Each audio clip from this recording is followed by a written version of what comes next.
அந்த கடைசி ஒரு ஒரு 2 வருஷம் வந்து அப்பா வந்து ரொம்ப தனிமைப்படுத்திக்க ஆரம்பிச்சாரு. மனசுக்குள்ள என்ன இது அப்படிங்கிறது நமக்கு யோசிக்க இது நமக்கு தெரியல. பட் ஆனா அந்த கொஞ்சம் கொஞ்சமா நைட்ல வந்து உட்காந்துட்டு யோசிச்சுட்டே இருப்பாங்க. பட் ட்ரிங்க குறைச்சுட்டாங்க. எப்பவுமே அப்பா ரொம்ப சாப்பிட மாட்டாங்க. ம்ஹ்ம். அதுலயும் அந்த அளவ ரொம்ப குறைச்சுட்டு, சிந்தனை பாட்டு கேட்பாங்க நெறைய. தான் எழுதின நெறைய பாடல்கள் வந்து ஒரு 3 பாடல் குறிப்பிட்டு வந்து அப்பா ரொம்ப அதாவது அ நூல்வேலி படத்துல வரும். "மௌனத்தில் விளையாடும் மனசாட்சியேன்னு" ஒரு பாட்டு.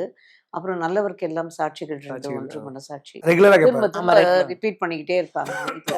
அப்பவே அம்மா சொல்லுவாங்க, "என்னமோ அவருக்கு கவல, வெளியில சொல்ல சொல்ல மாட்டேங்கிறாங்க." மாட்டாங்க. யார்கிட்டயுமே ஷேர் பண்ண சொல்லவே மாட்டாங்களா? மாட்டாங்க. அம்மாட்ட மனசுக்குள்ளேயே கூட ரொம்ப சட்டுன்னு சொல்லிடும். தன்னோட கஷ்டம் தன்னோட போகும். அதனால தான் நான் மனசுக்கு சில இப்ப நெனச்சா சில நேரம் அழுவேன்.